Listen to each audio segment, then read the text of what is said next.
A Cidade e as Serras, Essa de Queiroz, capítulo 1. O meu amigo Jacinto nasceu num palácio com 109 contos de renda em terra de semeadura, de vinhedo, de cortiça e de olival.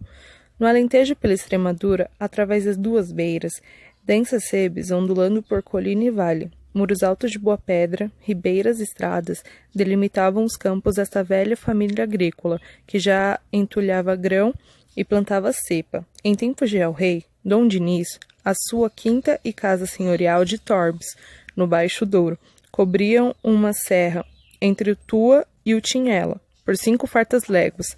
Todo o torrão lhe pagava forro, e cerrados pinheirais seus negrejavam desde Arga até ao mar de Âncora. Mas o palácio onde Jacinto nascera e onde sempre habitara era em Paris, nos Campos Elíseos, número 202. Seu avô, aquele gordíssimo e riquíssimo Jacinto, a quem chamavam em Lisboa o Dom Galião, descendo uma tarde pela travessa da Tabuqueta, rente de um muro de quintal que uma parreira toldava, escorregou numa casca de laranja e desabou no lajedo. Da portinha da horta saía nesse momento um homem moreno, escanhoado, de grosso casaco de baetão, verde e botas altas de picador, que galhofando e com uma força fácil, levantou o enorme Jacinto, até lhe apanhou a bengala de castão de ouro que rolara para o lixo. Depois, demorando nele os olhos pestanudos e pretos, ó Jacinto Galião, que andas tu aqui, a estas horas, a rebolar pelas pedras? E Jacinto, aturdido e deslumbrado, reconheceu o senhor infante, Dom Miguel. Desde essa tarde, amou aquele bom infante, como nunca amara, apesar de tão guloso o seu ventre e apesar de tão devoto o seu Deus. Na sala nobre da sua casa, a Pampulha, pendurou sobre os damascos o retrato do seu Salvador, enfeitado de palmitos, como um retábulo, e por baixo a bengala que as magnânimas mãos reais tinham erguido do lixo, enquanto o adorável, desejado infante penou no desesterro de Viena. O barrigudo senhor corria sacudido na sua sege amarela do botequim do Zé Maria em Belém, a botica do Plácido nos Algibebes, a gemer as saudades do anjinho, a tramar o regresso do anjinho. No dia, entre todos bendito, em que a pérola apareceu à barra com o Messias, engrinaldou a Pampulha, ergueu no caneiro em um monumento de papelão e lona, onde Dom Miguel, tornado São Miguel, branco de auréola e asas de arcanjo, furava de cima do seu corcel de alter, o dragão do liberalismo, que se estorcia vomitando a carta. Durante a guerra, com o outro com o pedreiro livre, mandava recolver-os a Santo Tirso, a São Gens, levar ao rei fiambres, caixas de doce, garrafas do seu vinho de tarrafal e bolsas de retrosa tochadas de peças que ele ensaboava para lhe avivar o ouro. E quando soube que o senhor Dom Miguel, com 2 velhos baús amarrados sobre um macho, tomara o caminho de Sinês, e do final desterro, Jacinto Galião correu pela casa, fechou todas as janelas como num luto, berrando furiosamente: também cá não fico, também cá não fico. Não queria ficar na terra perversa, de onde partia esbulhado e escarroçado aquele rei de Portugal que levantava na rua os Jacintos. Embarcou para a França com a mulher, a senhora Dona Angelina Fafis, da tão falada casa de Fafis da Avelã, com o filho, o Cintinho, menino amarelinho, molezinho, coberto de caroços e lencensos, com a aia e com o moleque.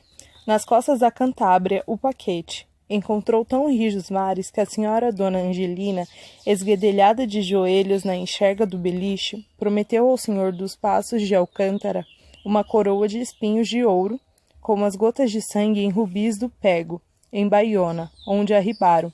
Cintinho teve, e que tirícia, na estrada de Orleans, numa noite agreste, o eixo da Berlinda, em que jornadeavam partiu e o Nédio, senhor, a delicada senhora da casa de Avelã, o menino, marcharam 3 horas na chuva e na lama do exílio até uma aldeia, onde depois de baterem, como mendigos a portas mudas, dormiram nos bancos de uma taberna, no Hotel dos Santos Padres, em Paris. Sofreram os terrores de um fogo que rebentara na cavalariça sobre o quarto de Dom Galeão, e o digno fidalgo, rebolando pelas escadas em camisa até o pátio, enterrou o pé numa lasca de vidro, Então ergueu amargamente ao céu o punho cabeludo e rugiu: Irra, é demais! Logo nessa semana, sem escolher, Jacinto Galeão comprou a um príncipe polaco, que depois da tomada de Varsóvia se metera a Frade Cartur, aquele palacete dos Campos Elíseos, número 202, e sob o pesado ouro dos seus estuques, entre as suas ramalhudas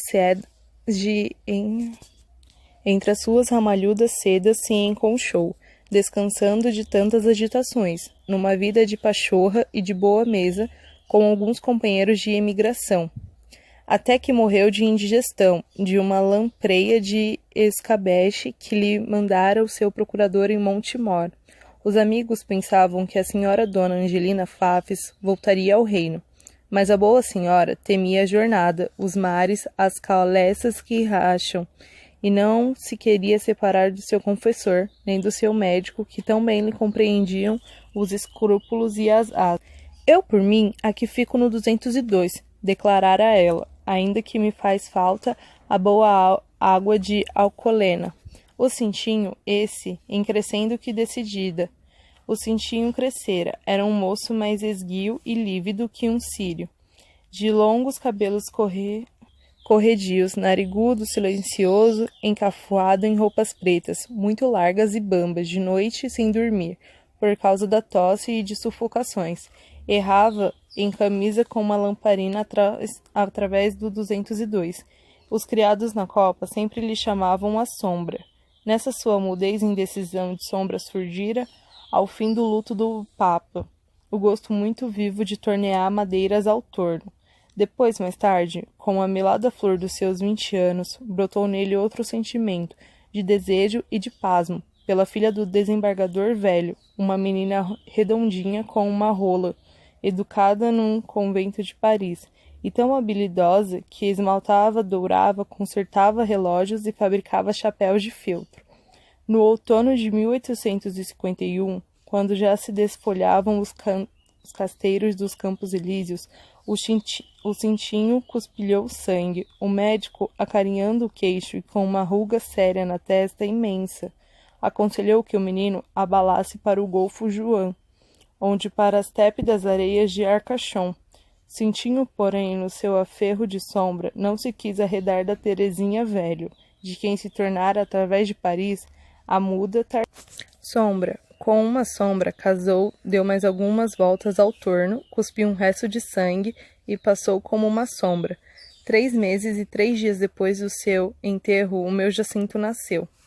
Desde o berço, onde a avó espalhava funcho e ambar para afugentar a sorte ruim, Jacinto medrou com a segurança, a rijeza, a seiva de um pinheiro das dunas. Não teve sarampo e não teve lombrigas. As letras, a tabuada, o latim, entraram por ele tão facilmente como o sol por uma vidraça. Entre os camaradas nos pátios do colégio, ergando a sua espada de lata e lançando um brado de comando, foi logo o vencedor, o rei que se adula, e a quem se cede a fruta das merendas. Na idade em que se lê Balzac e Musset, nunca atravessou os tormentos da sensibilidade, nem crepúsculos quentes o retiveram na solidão de uma janela, padecendo de desejo sem forma e sem nome. Todos os seus amigos lhe conservaram sempre amizades puras e certas, sem que jamais a participação do seu luxo as avivasse ou fossem desanimadas pelas evidências do seu egoísmo. Sem coração bastante forte para conceber um amor forte e contente com esta incapacidade que o libertava do amor, só experimentou o mel. Esse mel que o amor reserva aos que o escolhem, à maneira das abelhas, com ligeireza, mobilidade e cantando. Rijo, rico, indiferente ao estado e ao governo dos homens. Nunca lhe conhecemos outra ambição, além de compreender bem as ideias gerais. E a sua inteligência, nos anos alegres de escolas e controvérsias, circulava dentro das filosofias mais densas, como erguia lustrosa na água limpa de um tanque. O seu valor, genuíno, de fino quilate, nunca foi desconhecido, nem desapreciado, e toda a opinião, ou mera facécia, que lançasse, logo encontrava uma aragem de simpatia e concordância, que a erguia e mantinha embalada e rebrilhando nas alturas.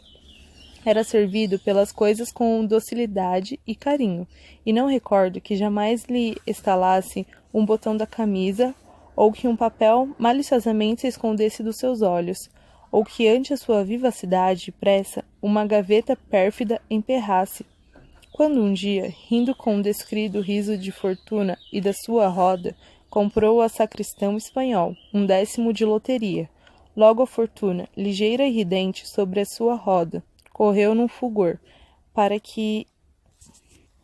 lhe trazer 400.000 pesetas, e no céu as nuvens, pejadas e lentas, se avistavam Jacinto sem guarda-chuva, retiam com reverência as suas águas até que ele passasse. Ah!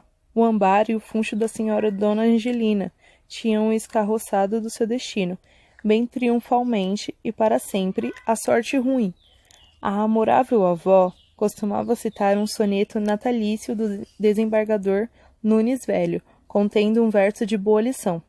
Sabeis, senhora, que esta vida é um rio, pois um rio de verão, manso, translúcido, harmoniosamente estendido sobre uma areia macia e alva, por entre alvoredos franguentes e de todas as aldeias, não ofereceria àquele que o descesse num barco de cedro, bem toldado e bem almofadado, com frutas e champanhe, a refrescar em gelo um anjo governando ao leme, outros anjos puxando a sirga, mais em segurança e doçura do que a vida oferecida ao meu Jacinto, pois isso nós lhe chamávamos o príncipe da grã ventura. A cidade e a serra.